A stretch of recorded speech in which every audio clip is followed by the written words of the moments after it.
మీ తెలంగాణ ప్రజలు నూకలు తినమనండి అని చెప్పినాడు.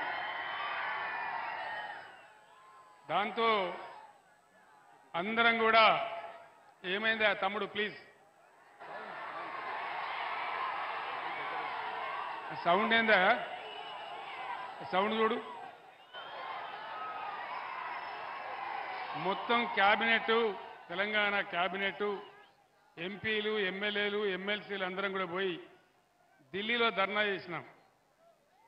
కానీ ఆ సందర్భంలో ఒక్క బీజేపీ ఎంపీ కానీ ఒక్క కాంగ్రెస్ ఎంపీ కానీ ఎవడు కనీసం నోరు కూడా తెరవలేదు. తెలంగాణ ఓట్లు కావాలి కానీ తెలంగాణ రైతుల సమస్య వాళ్ళకు పట్టదు. మన వాళ్ళు 9 ఉంటే వాళ్ళు 7 ఉన్నారు. కానీ నోరు తెరవలే, కనీసం మాట్లాడలే. అది ఇంతకుముందు నామాగారు చెప్పినటువంటి మాట. వారికి ఆ బాధ ఉంది. అంతెందుకండి ఇప్పుడు బీజేపీ నుంచి ఇక్కడ ఒక కేంద్ర మంత్రి ఉన్నాడు, ఒక 3 ఎంపీలు ఉన్నారు, బీజేపీ పార్టీ ఉంది.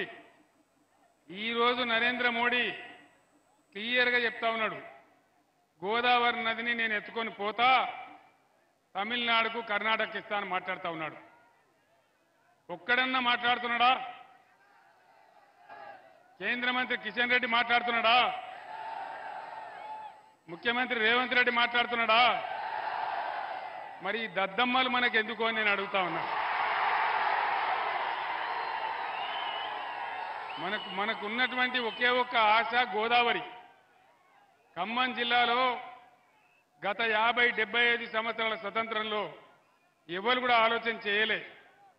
కృష్ణలో నీళ్లు తగ్గినప్పుడల్లా మన పంటలు ఎండిపోవడం, మనం బాధపడడం, నాగార్జున సాగర్ ఆయకట్లో కూడా మనకు ఇబ్బందులు వస్తూ ఉన్నాయి.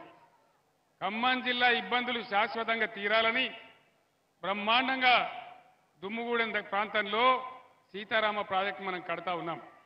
37 టీఎంసీల ప్రాజెక్ట్ అది పూర్తి అయితే ఖమ్మం జిల్లాలో 1 ఇంచు లేకుండా కూడా వ్యవసాయానికి నీళ్ళు వచ్చే ప్రాజెక్ట్ ఆ ప్రాజెక్ట్.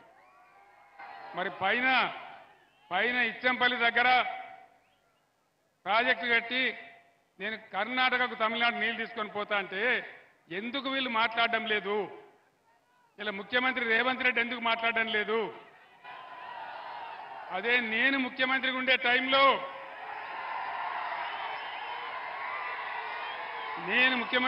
టైంలో నరేంద్ర మోడీ గారు ఇదే ప్రతిపాదన తెచ్చిండు. నేను చెప్పిన ఎట్టి పరిస్థితులలో మా రాష్ట్రానికి వచ్చే నీళ్ల లెక్క తేల్చేదాకా, మా వాటా మాకు అక్కడ పెట్టేదాకా నా తల తెగిపడ్డా సరే నేను ఒప్పుకోను అని చెప్పిన. అది బీఆర్ఎస్ పార్టీ పాలసీ. మరి వీళ్ళకి ఓట్లు కావాలా, సీట్లు కావాలా, కేంద్ర మంత్రులు కావాలా? కానీ మన సమస్యలు, మన ప్రధానమైనటువంటి సమస్యలు, మన నీళ్లు, మన పంటలు, మన రైతులు వీళ్ళకి పట్టదు. నేను ఒక్కటే మాట మీకు మనవి చేస్తా ఉన్నా. కేంద్రంలో బీజేపీ 400 సీట్లు, 370 సీట్లు గోవిందా, ఏం వస్తలేవు. 200 కూడా దాటే పరిస్థితి లేదనేది మొత్తం యావత్ ప్రపంచం కోడై కూస్తా ఉన్నది. నేను మీకు ఒక మంచి మాట చెప్తా ఉన్నా. ఈసారి రాష్ట్రంలో ఇప్పుడు నేను ఎక్కడికి పోయినా ఇవాళ 6వ రోజు, ఎక్కడికి పోయినా ఇదే పద్ధతిలో ప్రజలు బ్రహ్మరథం పడతా ఉన్నారు. దాదాపు 12 పార్లమెంట్ సీట్లు మనం గెలవబోతా ఉన్నాం.